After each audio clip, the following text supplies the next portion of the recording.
Fire Within podcast. You need a sustainable plan, the right mindset, and the knowledge and inspiration to stoke the fire within. Just like the phoenix, you can burn your old habits, never turn back, and emerge completely anew. There are no shortcuts. Welcome, Fire Within Nation. This is the Fire Within podcast, where we talk about all things health and fitness related. I'm your host, Brandon, joined by my co-host, Joe. We're back in the studio. Screw you, COVID. Yeah. There's a t-shirt, and it just has a picture of like a stick guy humping the word COVID. That's good stuff. I think the consensus of most people that I've talked to is like, it's serious, I know, but can we be done? Please. My favorite meme so far is, it is so American to be so bored with the pandemic that it's over. We've just decided it's over because we're bored. Yeah. We actually went to South Carolina last weekend, and as far as I know, we could have been one of those people that were on the news about, look at these ghastly people in South Carolina not social distancing. And the rule is you don't have to social distance from people that you share a house with. And from where we were on the beach was full, but nobody was getting like right up next to each other or anything. Like, we were fine. But when you change the camera angle and it's got like that drone angle, it just looks packed and dangerous. And I can't defend the pool party footage I saw in Missouri. That was bad.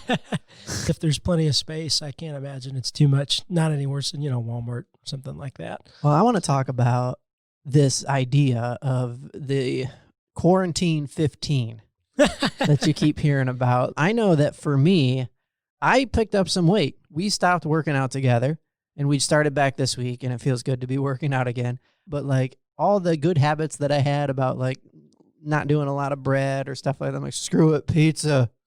Yes, ice cream. I think that was probably most of the country. Just from boredom, you've seen all the memes and things posted online where you open the fridge and there's a sign that says, you're not hungry, you're bored, go away.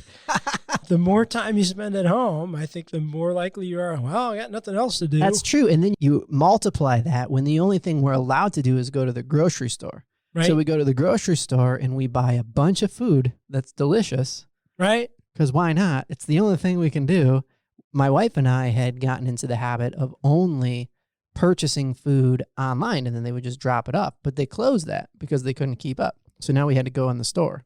And so now we're just, ooh, look at that. Oh, yes. Yeah, exactly. Put that in the cart. Right. Yeah, it's so tempting to grab stuff off the shelves. I think I did a fair job of not going off the rails. I think you were showing me some stats, which seem to indicate that about 50% of people didn't go off the rails. Well, in terms of exercise maintenance, so 53-ish%, according to one study on the Google, had posted that 53% maintain their exercise habits, but that's going to come largely to equipment for a lot of people. I read another study earlier today about the smart scales, and they seem to indicate that the majority of Americans hadn't packed on a bunch of weight, but a smaller percentage had put on a significant amount. Yeah, that's probably true. And that's where I was living. Yep, living it up. What did you call it earlier? The quarantine 15. Quarantine 15. I think a lot of people did, just out of sheer boredom. Now, some people were able to maintain their jobs, at least from a work at home standpoint, but those like my girlfriend, dental hygienist, they can't even go into work. They can't do anything. Yeah. So if you're used to going into the office 8 hours a day and now you're on the couch with literally nothing to do, right? I'm sure for that population, it was much harder to stay out of the fridge. Well, we could binge watch Netflix, which led to this interesting number. So I don't know if this resonates with you listeners, that the amount of candy purchased went up by 266%. Holy crap. I had no idea. Wow. And eating heavy foods like carbs and bread went up by 54%, and noodles went up by 36%. I did a good job of staying away from that stuff personally, and I hope some of my clients have too. Wait, those numbers were collected from Weight Watchers, where like you could just lie to that app. So that's the honest people. That could be low. That could be. Oh, man. Now, you shared an alarming statistic earlier that could kind of be a good segue into kind of talking about the gym industry and fitness in general. Can you tell us a little bit about those numbers?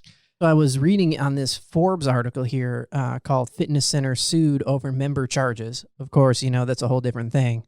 if you're a gym and you're continuing to charge people, but they can't go to your gym, like that's not right. I think that's crappy. Like I still had a Y membership, and they at least communicated, hey, we know you can't come to our thing. If you elect to keep paying us, that'll help us survive as a business, and we do a lot to the community, or get to one of our representatives right away, and we'll make sure that they stop drafts. And at first I did pay them, but then when my income was unsure, I had them stop payments. It was super easy. They were super nice. That's the way they're not one of the ones listed in the people that people are suing. But I know that some companies also tried to put their classes online and been like, see, we're still doing stuff, so you owe us money, which, is honorable. You think they're trying to make their employees have something to do and keep earning a paycheck, but it's not the same as going to a gym for many people. But in this article, one of the key facts listed here is that these centers, and the centers that it's listing are centers like 24-Hour Fitness and LA Fitness, the sports club in Miami. These centers are notoriously tough to keep clean. And here's the quote: 63% of gym equipment is contaminated with viruses. Wow. That's alarming. 63%. Yeah. So if there's a row of 10 elliptical machines, 6 of them have viruses on them. Wow. That's nuts. I've been to many clubs, and I know a lot of them are meticulous about spraying them down. And I know when I worked at Lifetime, we all had a row, and we had to hit it several times a day. So even despite those efforts, still coming up that high, 63%. Yeah.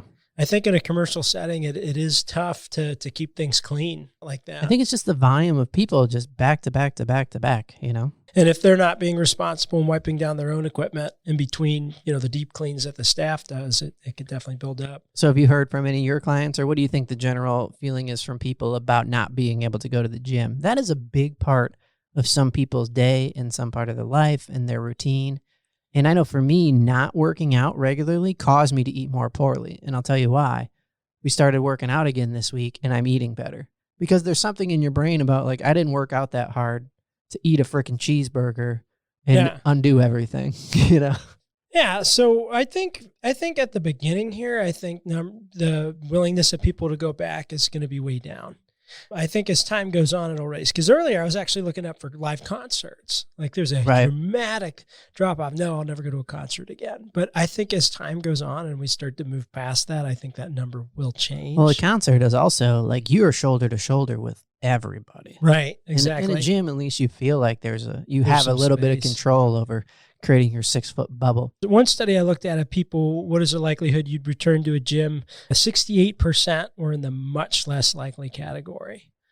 So I think at least for a while, there's going to be a little shell shock and people aren't going to want to go back. That's a crazy number. So you're talking, it was from statistica.com. And so 68% of people polled said that they were much less likely to come back. Only 1% just like was being snarky and we're like, yeah, I'm much more likely to go to the gym now that pandemics are around. And idiots. 2% were somewhat more likely. They weren't quite as funny as the other people. Yeah. And then 11% didn't really matter much to them. And then only 9% had no opinion. So that's an overwhelming majority of people are like hard pass on the gyms when they open up. So if you're a gym right now, yikes. I'm very lucky that I was able to get out on my own before all this happened. I have the opportunity to, I have my own equipment now and only one person at a time uses it. I can oversee that and sanitize every single piece of equipment. And a commercial gym doesn't have that luxury. Yeah. So I'm wondering if there'll be a rise in more studio type fitness or what we're going to dub a micro gym. Yeah. Where you've got a pro level workout equipment inside of a personal trainer's house. I think that's a great name for it. Let's call it a micro gym. Micro gym. Like a micro brewery. There it ours. There it is. There it ours. There it are. There it are, people. Trademarked by Joe. Write that down. Joe and Brandon. So we've been working out at your place and it's nice. I mean, one thing that I like that might be a hidden benefit of this is if you've ever trained in a gym like a Lifetime Fitness or a big other gym, you get the benefit of having the other people who are in much better shape than you watch you. And they're not like your trainer who's trying to coach you. They're just kind of like, yeah, look at that guy. With their judgy eyes. Their judgy eyes. Which honestly, I don't think there's a whole lot of that going on, but there's a few. Good news is that yourself as a personal trainer, your business has started to pick back up. Yeah, I was able to keep many clients on virtually. And then as the restrictions lifted, if they felt comfortable, I'm not a commercial facility. I could wipe down everything completely in between each client and monitor that versus, big box gym trying to keep all that at bay. And did you make it work with some of your clients virtually? Some of them actually really enjoy that too. I had some that were commuting a little farther. One guy actually went to his workshop and built a bench.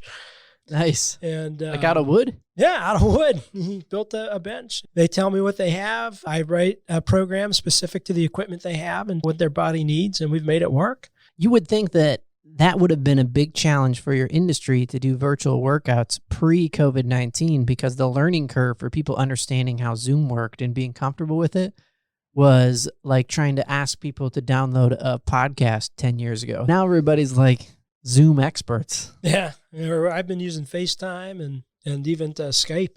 There's a little bit of I can't see you, you're not in the frame going on, but that works itself out. And it's actually been okay. And now it does help that I've already established relationships with them and I've gotten to work with them in person before.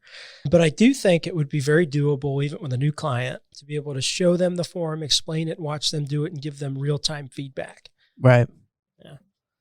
I have to imagine in a lot of ways, it's not very dissimilar from a personal training session where you're right next to the person. No, not at all. It's the only difference is no tactile response. I can't poke in between your shoulder blades and tell you to squeeze my finger. That's about it. For me, what I've realized in the last year we worked out together for, 6-7 months, and then COVID, and then I stopped working out for however long that was, like 4 or 5 weeks. And if I look back on my life as a whole, I'm a fits and spurts kind of a guy who always thought that it was a self-motivation problem, but I am wired to work with somebody else. Like having a personal trainer, I would have thought previously, and I would imagine a lot of people live in this boat, that personal trainers are something that rich people have. Like if I'm a movie star training to be in a Marvel movie, I'm going to get a personal trainer. And having actually been trained by a great personal trainer for 6-7 months, it's not at all really what I thought it was. And it's, I think, the only thing that helped me get into better shape. When you're on your own trying to work out, you have to go study before you go to the gym to figure out how to do it and do it right. And then like you're pulling out your phone halfway through watching a YouTube video being like, does that feel right? And you get nobody to verify that it's right. Yeah. It's like, or if there's a pain somewhere, you can't be like, it doesn't feel right there. And it's like, well, are you doing this? Like often with you'd be like, oh, are you sucking in your core? Well, no, the video didn't say suck in the core. It's, shoulders bagging down. I started just with Men's Health magazines and I would run into that issue. And I ended up needing injections in my shoulder from doing stuff improper. I had no idea what I was doing. I didn't have a clue. I'm an advocate now. Like if somebody's having trouble exercising or whatnot, I'm like, man, you should try a personal trainer. I know it might sound crazy to a lot of people, but I think you get a lot more bang for your buck using a personal trainer than you do paying for a gym membership. Have you ever felt like you were just throwing weights around like an idiot at the gym, hoping to see some results? Or after weeks or months of working out, notice that the scale just isn't moving? You wouldn't cook without a recipe. So why would you train or start a weight loss program like the Swedish chef randomly throwing ingredients into a pot? You need a sustainable plan that's science-based and attainable. Fire Within has worked with thousands of clients and helped them reach their goals. So visit firewithinnf.com today. Get yourself the free ebook. Read the testimonials and choose a service that works for you. Choose from services like one-on-one nutrition coaching, one-on-one personal training, and more. Again, that's firewithinnf.com.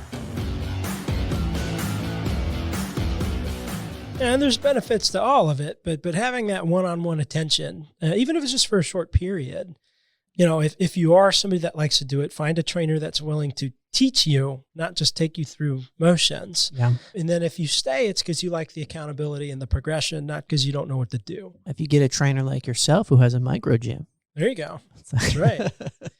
Then you got we the are benefit of microbrewing gains, folks. Yes, microbrewing gains.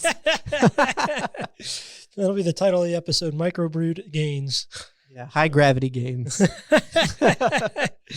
That's funny. Grain-free, of course. Oh, gosh. Yeah, beer's a bad analogy. One of my early nutrition workshops I did for a run club at a brewery in the middle of all the vats, talking about the natures of wheat, grain, and corn on insulin and stuff like that. So that was an awkward setting for that. I'm not against having a beer once in a while, though. Ironically, I had a Corona last night. One of my clients had it, and we just started laughing. We were cleaning out some stuff, and she's like, "Here, take this." I was like, "All right." And actually, Corona wasn't bad beer. Usually some of the heavier ones make me feel kind of crummy. I felt fine.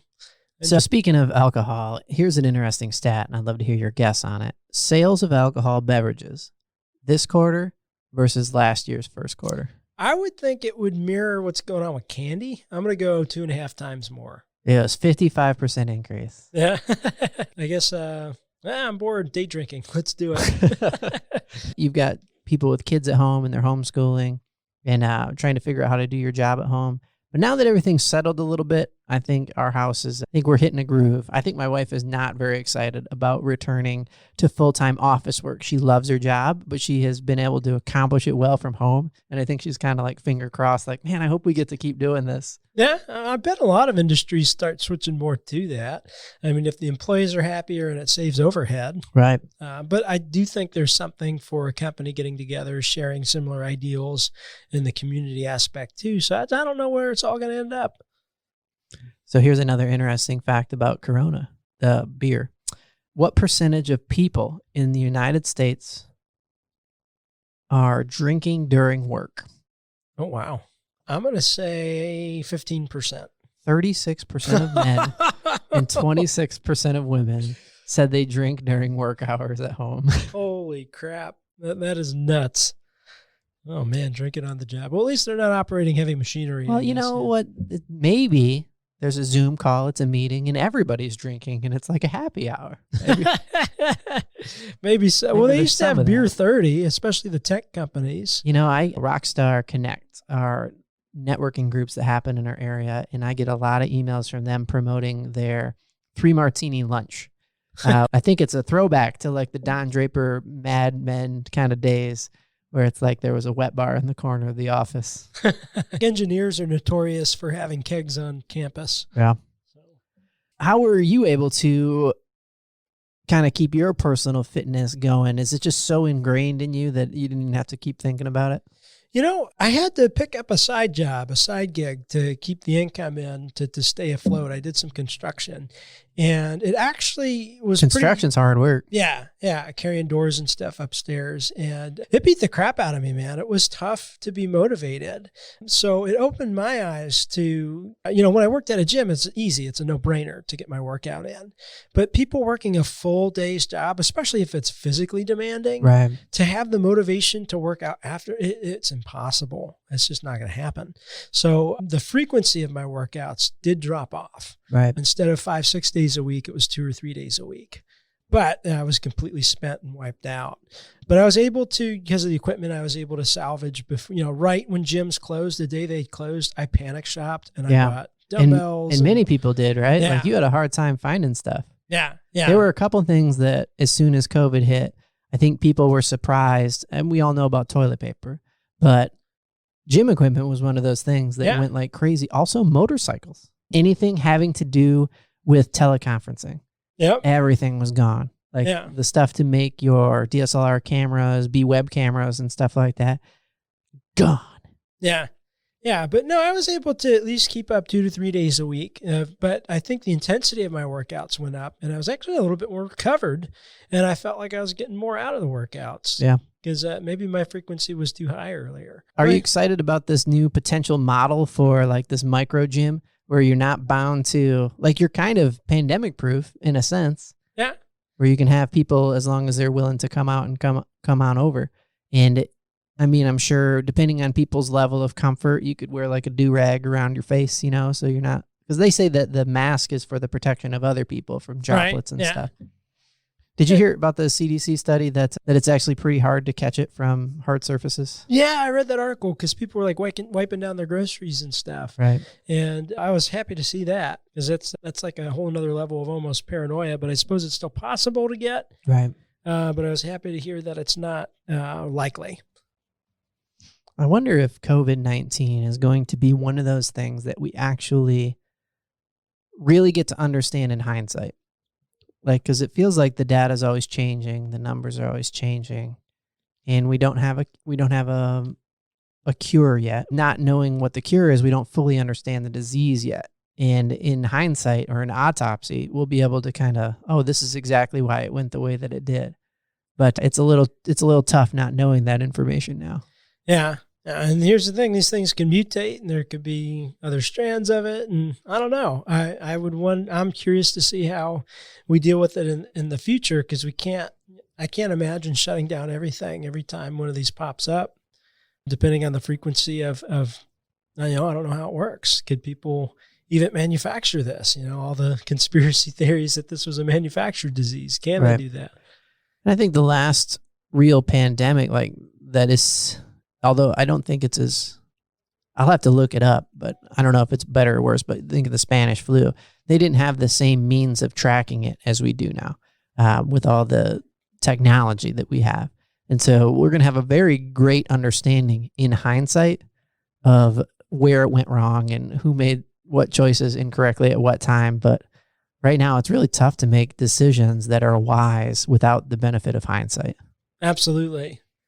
You may have read the news article that had been circulating around, and this website here that I'm on, everydayhealth.com, is quoting that news article about how getting enough vitamin D could protect you from COVID-19. The news article that referencing was talking about how those people who got really sick with COVID-19 and were not asymptomatic and had a hard time dealing with the disease, some of the contributing factors that linked the people that had a lot of symptoms versus the asymptomatic people were high blood pressure, obesity, and a lack of vitamin D. One of our last episodes we did before we went off air for a bit, we were talking about the importance of getting sunlight every day. And we do absorb vitamin D from the sun, and that does reinforce your immune system and makes it a lot easier to fight off something like that. It's a challenging time for people because we're being asked to stay home and not go outside. And we've got this vitamin D deficiency that could be a contributing factor. This might be one of those instances where you might want to consider a supplement. Yeah, I think if you do, vitamin D should be paired with K2, and it should be in the form of D3 paired with K2 for best absorption. But still, even just getting outside in the backyard, even if it's cloudy out, you're still going to absorb vitamin D. And earlier in the morning is the best time, like 9, 10 a.m.-ish. Oh, really? Even though you don't get a suntan during those hours, it's the best time to absorb vitamin D? One of the best times, yeah. And for circadian rhythm health, too. Now, that changes based on where you're located away from the equator. So, like if you're in, Alaska or Antarctica, it's going to be completely different times. But at least for the East Coast, somewhere between 6 a.m. and 10 a.m. in that window is usually the best times. And it's not as well absorbed in the winter as it is in the summer. So it all has to do with how the Earth's relationship to the sun is. I want to get back to this idea of the microgym. If you were like me and you're realizing the gym's closing and not working with a trainer equaled a very strong case of quarantine 15, Yep. then how do people get a hold of you, Brandon? The easiest way to get in contact with me would be my phone number, 919-285-8906, or my email address, which is firewithinnf@gmail.com, and that's N as in nutrition, F as in fitness, or through the website, which is firewithinnf.com, and there'll be a link to my contact there. And so how would it work if somebody's like, I want to work out? What's the first thing you would do with them? Always a consult. I want to understand their goals. I want to understand past experience, what has worked, what hasn't worked, what do you like, what don't you like. That way we can put a plan together that, one, you enjoy, which means you'll stick with it better. And I don't cookie cutter anything. Everything is catered specific to the individual. So we'll have that consult. We'll get to do that. Hopefully I'll get to take you through some movement patterns, understand how your body works, make sure you don't get injured. And then I'll know how to structure a periodized plan from there. Right. And for me, like one of those things, when we went through all that, the movement pattern thing, I did not even know that there was such thing as corrective exercises. Yeah. And there were just parts of the way that my body worked that just need extra work to prevent injury and to make sure that I continue to remain healthy, which is pretty cool. So is there a range that people usually settle on? Is there an average range of how many times a week that they'll work out? Typically it's either twice or 3 times a week. It's, I think an hour a week is difficult to make a huge difference unless they're really, really self-motivated. Now, I have had a few clients where that's done well, but they're extremely dedicated and they'll do 3 or 4 more days on their own. Most people, the motivation piece is the hardest thing. So I would say at least twice a week. That gives us some variety of how we can split up the workouts for their body and their needs. And then oftentimes they'll add in either a half-hour call or a third session for nutrition, or I even have 5-day-a-week clients, but I'd say the average is 2 to 3 times a week. And is there any specific type of client that is, you have clients of all kinds, right? You have men, women, children. Yeah. My youngest client right now is 16. I've worked with as young as 8. My oldest client right now is 73. Mm-hmm. I've worked with professional athletes. I've worked with people who've never touched a piece of gym equipment in their life. Doesn't matter. So we could find something. I could be more nutritionally focused, could be more strength training focused, but I do think the two need to work together. Right. And have you worked with people with like special needs or degenerative diseases? And I've worked with cerebral palsy. I've worked with Down syndrome. I've worked with Parkinson's, diabetes, all kinds of things. And I've reversed a lot of type 2, depending on what stage they're in and what shape the pancreas is in. Sometimes that's completely reversible. That's exciting. We talk about on the show often at Fire Within Nutrition, which is your company and this website, that you need a sustainable science-based approach. In what that means and what that had meant for me and helped me make a lot of sense out of it is you don't need a crash diet. You don't need to work really hard for a month to get beach bod ready. You need to find out what makes sense for the level of health that you want in your life and do that consistently for the rest of your life. Right. Because these crash diets and crash programs, I know how to make somebody drop 30 pounds in a month, but typically that approach doesn't last and could lead to health problems down the road. So if that's what you're looking for, I'm not your guy. I want what's sustainable and what's going to lead you to long-term success. Right. No shortcuts. I know you feel strongly that it starts with nutrition. Right. And so is that part of the consult that you offer? People get on board? Absolutely. I want to understand some of their nutrition habits. Sometimes we could take a deeper dive, and I have other things I offer, like in-home services, where we'll look through every item in the cabinet and in the fridge, and I'll talk to how it is going to help them with their goals. We could do guided grocery store tours as well. I'll go shopping with you. You can have a personal trainer, nutrition coach follow you around the store and explain every single item that goes into your cart and make suggestions and recommendations. Yeah, very cool. Yeah. Awesome, man. If you're looking for a little bit of assistance through this, if you're afraid to go back to the gym, if you want some accountability, I'd love to at least have a consult with you. Other than that, I'm not against going back to the gym if you feel comfortable doing that. Even though 66% of people don't. Or 68? 68? I don't remember. It's high, almost 70, yeah. Yeah. So if you're one of those 70% of people that don't feel comfortable, maybe it's time that you consider using a personal trainer. Yeah, at a Microgym. At a Microgym. And get your high gravity gains. And get your high gravity gains. There it is. Good stuff. Well, I guess that's it for today. Let me know your comments, anything you'd like to hear on the show. We're back. We're live. We're kicking. We're going to keep this thing going. Thanks for tuning in today. I hope you got a lot of value out of today's episode. If you did, go check us out at firewithinnf.com. You can subscribe to our newsletters and make sure you never miss an episode or any other content. Also, be sure to follow us on social media.